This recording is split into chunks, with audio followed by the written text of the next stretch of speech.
on CityCast Nashville, one of Nashville's 3 congressional seats is up for grabs, and we've got your rundown on the top candidates running to replace Mark Green in the 7th District. I'm joined by our executive producer, Whitney Pastorek, and producer Daniel Sumstein to break down who they are, what they stand for, and what's at stake in this special election. It's Wednesday, September 17th. I'm your host, Marie Cecile Anderson, and this is what Nashville's talking about. Early voting starts today in the special election primary to fill the seat abandoned by former U.S. Representative Mark Green. He's left to go work somewhere to do something specifically designed to help America compete against the Chinese Communist Party. So here's what we're doing today in hopes of helping everybody out there who does live in Congressional District 7 understand who these candidates are so that you can get out there and early vote. We love early voting. We are running down a guide to essentially the top 8 candidates. This is the 4 Democrats and then the top 4 Republicans according to polling. And I want to let everybody out there know what we did in terms of methodology in order to reach these candidates. We did the same thing for all of them. We went to their website, we found their contact email, and we reached out to it. Everybody got the same email, the same amount of time to respond. There was one candidate, Gino Bulso, who did not have contact information available on his website. We turned to his campaign Instagram and sent him a message there. The reason we decided to handle it this way is that I personally believe that if you're running for office, you should be as accessible as possible to voters and future constituents. I don't think there's any purpose in saying, I want to serve you, and then not at the very least have an email address or a contact form where people can reach out with issues and questions. Marie, Daniel, how accessible do you think candidates for public office should be to voters? Yeah, I agree with you, Whitney. I mean, I would say they should be accessible within reason. Like, it's hard to pin down what their schedule is on a day-to-day basis, but at the end of the day, like, upholding the voters' concerns should be their primary responsibility.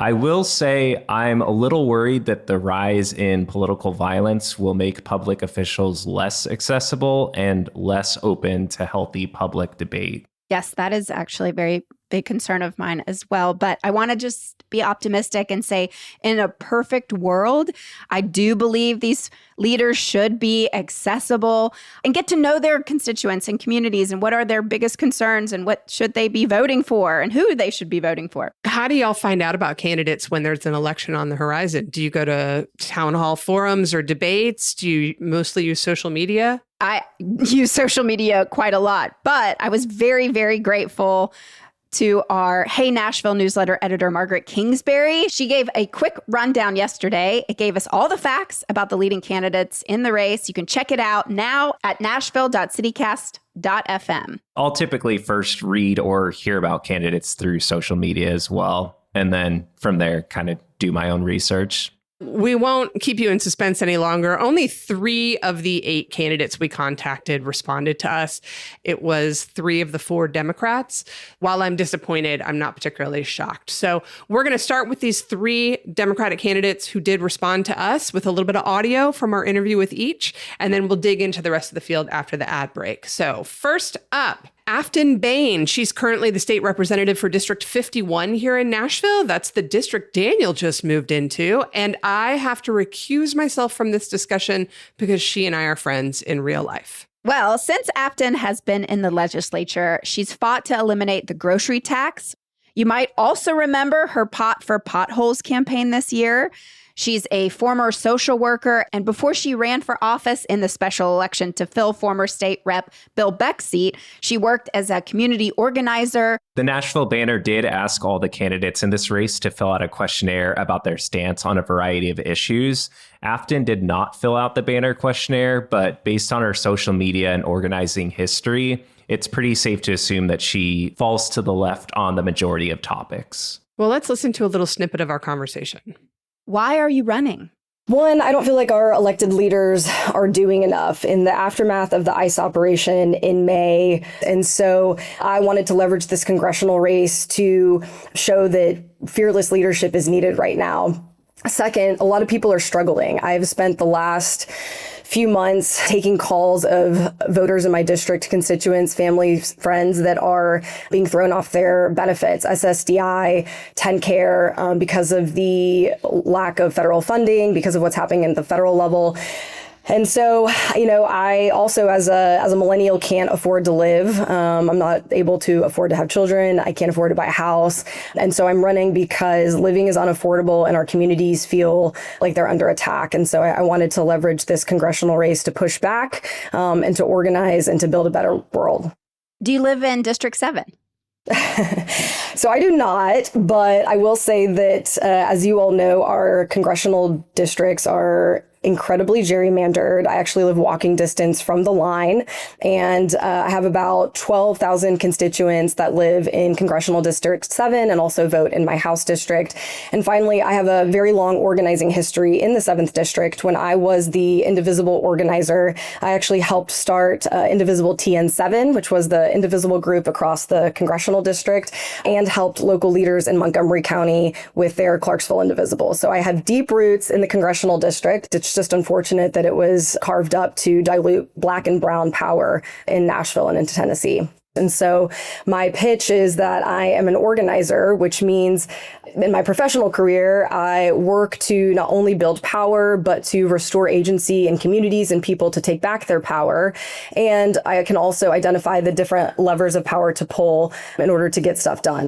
So as you're traveling around, what are you hearing most from the people in this area? Affordability and safety. And it's unfortunate that the Republicans have co-opted these terms and weaponized them against our communities. And so, especially from young people, I'm hearing from a lot of farmers, a lot of small business owners in the district, especially downtown. It's really hard to maintain overhead, pay living wages, especially with the tariffs and the economic instability right now. And I think things are going to get a lot worse. This is also a moment where people are waking up to the fact that they have been scammed by an economic agenda that does not provide for them. And so I also think it's an opportunity to bring people to our side, to create entry points for folks who are wanting to see that another world is possible.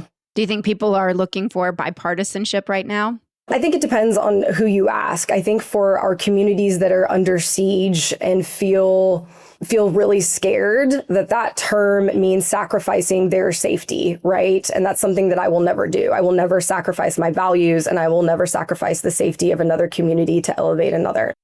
Marie, Daniel, what stands out to you about Afton and her resume? I think her emphasis on affordability and safety really stood out to me. She's spoken with both farmers and small business owners in her district about how difficult it is to earn a living wage here. And her track record really suggests that she's not afraid to work across the aisle while also holding true to her core values. She speaks so eloquently, and I really do appreciate that she speaks in a manner that all people can understand. She's always helping represent marginalized voices. And to me, for her to start our conversation with talking about immigration and ICE, that's my biggest concern right now for our community and neighbors. And I'm glad that she started with that. All right, let's move on to Darden Copeland. Darden Copeland is the one non-currently elected official on the Democratic side of this primary. He's a businessman who founded the Calvert Street Group, a national public affairs firm, but he is also a former campaign manager and political strategist, and he sits on the board of Historic Nashville.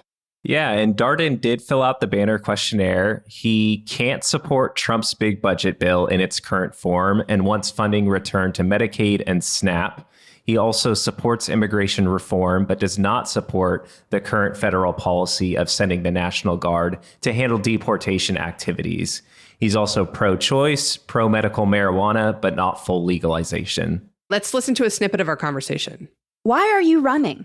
I get that question a lot. I'm sort of an unconventional candidate. I'm not elected to any office currently, and nor did I ever think I wanted to be. But with what's going on in Washington right now, I can't sit by and sort of just watch what's happening and sort of be paralyzed by the news and doom scroll and complain about it. I feel like I have to step up and do something. I'm 47 years old. I've never run for office before. I've never been elected anything other than elder at my church. And I don't see a candidate right now that I think can win both the primary and the general election and go to Washington and help change the tone and also hold Trump accountable. And so that's why I'm running. And it's one of those things where I don't necessarily feel called by God to go do this, but it's the rare instance in my life where both my head, my heart, my gut, and my wife all say, you have to go do this. So what are you hearing the most from the people who live in that district? People are sort of fed up with politics as usual, and it's sort of a race to the bottom. And whether it's social media and the algorithms or just sort of the cast of characters we have in Washington right now, people are getting pushed to either side, the left or the right, and the far left and the far right. And I think that I hope that I'm a consensus style of a candidate and a congressman if elected. And I think that's what we need right now. If we want to change that tone in Washington, we need to change the people that we send there. There's enough blame to go around on both sides, but certainly with what's going on with this administration, we've completely lost all sense of checks and balances. And I think that's what this country was founded on. What's something that you've learned in your current job that you can carry forward to Congress? I think consensus building is something that I have learned in my job. And I think running a public affairs firm, I think there's just certain things that come with maturity and sort of having built that business that I think I can bring to Congress. And I think that makes me a little bit more unique than some of the other candidates that are running on both sides. Do you think people are looking for bipartisanship right now? We'll find out. I think that it is funny to run in a primary where it's going to be very low turnout. I've had a lot of folks come in and advise me, you need to run to the left in the primary and then come back to the middle in the general. And I've sort of, said no to that. I've absolutely said no to that across the board. And I think that maybe sets me apart a little bit there too. I think that, let's start in the middle. If you look at the bell curve of, where people are, I think the majority of us are in the middle. And if we start with what we agree on, then I think we can work out on the edges of the things that we don't agree on. We've launched 19 town halls across the district. Some counties were in multiple events, multiple cities, because I think we need to be transparent and we need to go into these communities. And I think the way that a Democrat will win is by going to these districts, being an open book, taking the microphone. So I'm taking my show on the road. I'm calling it the Fed Up Tour. My campaign thinks it's really corny because I'm saying, come on out, I'm going to get you fed up and free meal, and I'm fed up. And it's not the smoothest play on words, but we're just going to be out there and transparent. We've had a couple and they've been great, well attended. I'm burning myself out a little bit, but it's all worth it. He sounds tired, but I love that he's in the middle of a series of 19 town halls across all 14 counties in the district because he's really got the least amount of name recognition. So that seems smart. Marie, Daniel, what did you like there? What stood out to me in this convo was how the failures and divisiveness of the current administration is really driving people towards the far left and far right. He was really critical of the current administration. And he was also quick to acknowledge that there is blame to be placed on both sides. And many people feel frustrated by the sense that no one is really working for them. Well, I kind of want to flip the question and ask you both what you think he meant by saying that he's a consensus builder and a coalition builder. I appreciate that he's going in with an eye towards collaboration. Yeah, I agree. I think that's the consensus builder to me. That's like, I'm going to do my best to collaborate and essentially work for what people have elected me to do. Yeah, I mean, you've got to represent everybody. You would hope. You would hope. All right. Last but not least of the Democrats who responded to us is Vincent Dixie. He's currently the state representative for District 54 here in Nashville, where I live. And I have to recuse myself from this discussion because Vince and I are friends in real life. Marie, Daniel, what stands out to you about Vince's resume? Listen, I am always rooting for working class families, and Vincent Dixie, who was raised by a single mother, seems to have that track record. He talks about in his bio of how he started working at an early age and then helped support his family. He states also that he wants Tennesseans to live with dignity. Yeah, he's got a super impressive resume in the state house and was for a time the chair of the Tennessee House Democratic Caucus. Well, let's listen to a little snippet of our conversation with him. Why are you running? Politics is at an all-time low when it comes to Tennessee. People need some hope. And we know that somebody has to be that person that rises out of the ashes that can bring people together. We've seen in this last two cycles that Black people in this particular district have not voted. They've been underperforming. And I think that I can change that. And like a lot of times, if you kind of excite the Black base, everybody rises. And that's been the missing piece. This doesn't have to be a red district. We just have to get people out to vote. So what are you hearing from your district? What are people most concerned about? People are worried that life is just becoming expensive. It's becoming unaffordable. And people are afraid, where does it stop? Everything is costing more.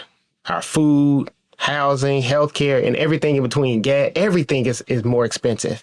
But the pay rate is staying stagnant. We have to stop letting big corporations and hedge funds come in and buy up entire communities. That's one of the policies that I would definitely attack as soon as I get there. What is something that you've learned in your current job that you can carry forward to Congress? We kind of agree to disagree on some things. Case in point, the last session, my seatmate was Brian Ritchie. He was a Republican. Like, he was like a real Republican. Like, he was so far right, he met me back around left.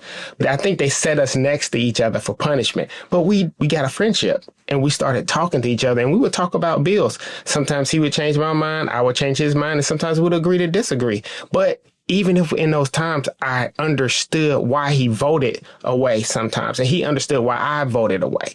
And it's all about the conversation. But I think that the one thing that I've learned that will carry over is tolerance and just how to be a statesman, how to maneuver the system. Do you think people are looking for bipartisanship right now? I think we have to, and because politics has become such a team sport right now. And the only way that we should be really looking at things is from a humanity point of view.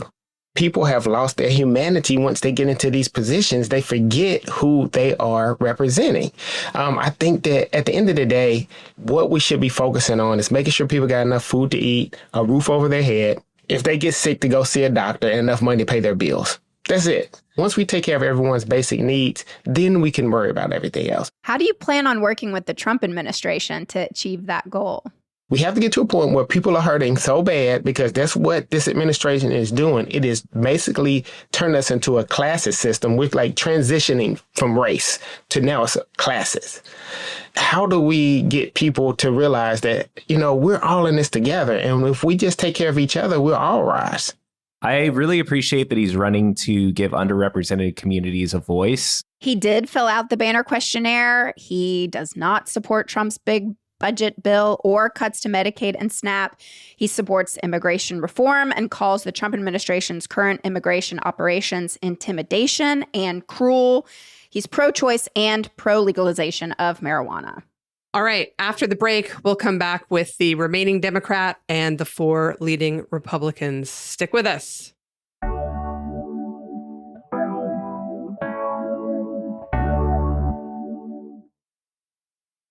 And we're back. The 4th Democrat who is on the ballot today, when you go and early vote today, do it now, is Representative Bo Mitchell. He is currently the state representative for District 50, and he used to be a Metro Council member. He did fill out the banner questionnaire. He does not support Trump's big budget bill or cuts to Medicaid and SNAP, thinks the federal government's approach to immigration enforcement has been chaotic, cruel, and inhumane. He's pro-choice and pro-legalization of marijuana. And on his website, Bo says he is running for Congress because the people of Tennessee's District 7 deserve a representative who is accountable to them. It was unfortunate that we didn't hear back from him to be a part of this conversation. On to the Republicans. To get ahead of this, as I mentioned, none of these guys responded to our request for an interview, and none of these guys filled out the banner questionnaire, so don't ask us what they said. Let's start with Jody Barrett. He's currently the state representative for District 69, which is Hickman, Lewis, and part of Dixon County. He calls himself the first state legislator in Tennessee history to earn a perfect conservative voting record and the most conservative state rep in Tennessee history on his website. Yeah, his website says he's consistently stood up for life, defended the Second Amendment, backed law enforcement, and fought back against radical leftist ideology, infiltrating our schools, our borders, and our way of life. He wants to bring the same Tennessee toughness to D.C. and stand with President Trump. He is also endorsed by his friend, John Rich of Big and Rich, Save a Horse, Ride a Cowboy. But there's a big but here, and this is one of the first really interesting turns on the Republican side of this race, in my opinion. Representative Barrett voted against school vouchers earlier this year when Governor Lee was pushing to make them statewide. And this has officially earned him an attack ad funded by a school choice group saying he's a, quote, Trump hater who is funded by Democrats. Holly McCall of the Tennessee Lookout posted about this the other night and has, of course, also done the legwork to point out that, no, he is not funded by Democrats. But that's interesting to me that we now have like Republican on Republican lies flying around. Let's see how that goes. Next on Survivor. Right. All these guys are in such a hurry to like snuggle up to President Trump. Mm-hmm. And so for one guy's vote against school vouchers to make him a Trump hater. It really shows how much they have to stay in line. Yeah. Kiss the ring, some might say. By say. some, that's you, Marie. All right. Next up in alphabetical order, Gino Bulso, State Representative Gino Bulso. He's the state rep for District 61 down in Williamson County in the Brentwood area. He's a lawyer. And in 2024, he famously filed an amendment to protect first cousin marriage in the state of Tennessee. The bill failed, but we did get to learn that his grandparents were first cousins who moved to Tennessee to get married because they couldn't get married in Ohio. This year, he also sponsored legislation allowing public schools to deny students based on immigration status. And he says his first bill in Congress would be to require the federal government to pass a balanced budget. His website says he has led the charge in supporting President Trump's America First agenda. He defended girls' sports from woke gender ideology, safeguarded medical freedom during the COVID era, and stood strong for constitutional carry and Second Amendment rights. Yeah, and I did see in his TV ad, he does an impression of Trump saying, fight, fight, fight, after being injured in a shooting at one of his rallies. So that's some fun cosplay. Cosplay. I'm going to ask the two of you, what are your general impressions on Gino Bulso? It feels like objectively, he's one of the larger boogeymen in the Tennessee General Assembly for a lot of liberal and left-leaning voters in the Nashville area. When we were discussing the, legalization of marijuana just in this last session, he really was focused on protecting children from the devil's lettuce and all that sort of stuff. Did he actually say the devil's lettuce? Don't quote me on it, but whenever they talk about children's safety, it's just shocking to me that we're not talking about gun reform. Moving on. Lee Reeves. He's currently the state representative for District 65, also part of Williamson County. He wants to end birthright citizenship for immigrants. And during the Republican primary debate last week, he called for the elimination of the Department of Education and the defunding of sanctuary cities, of which Nashville is not one. On his website, he says, President Trump is our quarterback, leading the charge to restore America's strength, security, and values. I'm ready to run the route, take the handoff, or set the block, whatever it takes to advance the conservative principles that have made our district, our state, and our country strong. Sports ball. Sports ball. Touchdown! Okay, Marie, what sport is he making into a metaphor there? Travis Kelce's. Yes, that's Yes. correct. Ding, ding, ding. What else did his website say, Daniel? He said that he will defend religious liberty, the sanctity of life, and the rights of parents to raise their children according to their values while pushing back against the woke policies that undermine both. Okay, the last candidate we'll discuss today is Matt Van Epps. He is a military veteran who graduated from West Point and the former Tennessee General Services Commissioner who stepped down reportedly to jump into this race. And it's probably because he is the only candidate who's received an endorsement from Mark Green himself. He's also been endorsed by Ohio Congressman Jim Jordan, who y'all might know is the one who never wears a suit jacket. Prior to General Services, Matt served for 3 years in the Tennessee Governor's Office as Deputy Chief Operating Officer, leading multi-agency initiatives in education, veteran services, and economic development. He says his first piece of legislation would support expanding childcare and healthcare for vets and reducing their taxes. So this guy is very interesting to me. I have to admit, Mark Green also served in the Army, which might explain some of their connection there. But Mr. Van Epps is also the only candidate who does not have Trump plastered all over his website. Although in his new TV ad, he does say that his new mission is to help Trump save America. And I don't know if that's just because everybody else was doing it, but his website's very interesting to me. And what I appreciate the most about it is that he actually has election info on it, like how and when to vote and how to register. So on that, at least, I give him extremely high marks for making it an active participatory process and not just here's a billboard for me. Totally. Wait, you're saying that these other candidates don't have the information of where to vote? Most of them don't. That's all for today here on City. Yeah.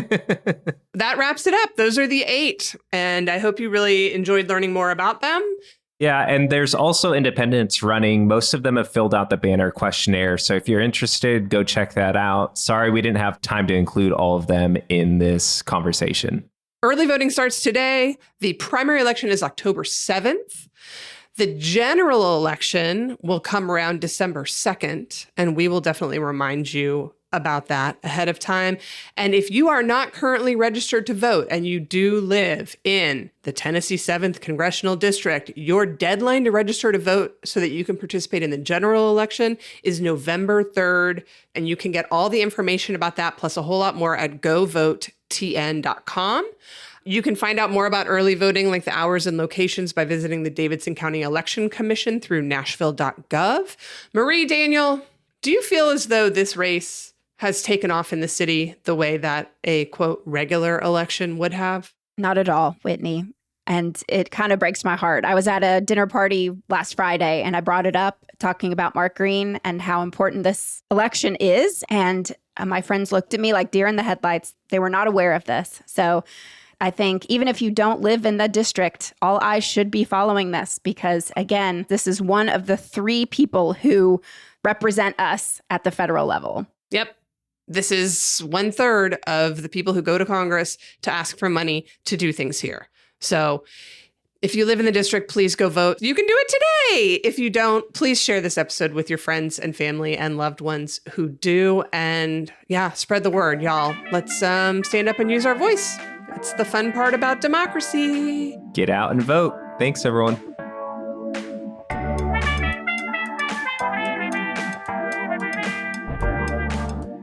That's all for today here on CityCast Nashville. And don't forget, you can support this show and get great perks by becoming a CityCast Nashville neighbor at membership.citycast.fm. If you enjoy the show, why not tell your friends? Rate the show, leave us a review, and subscribe to our Hey Nashville newsletter. We'll be back tomorrow morning with more news from around the city. Toodles!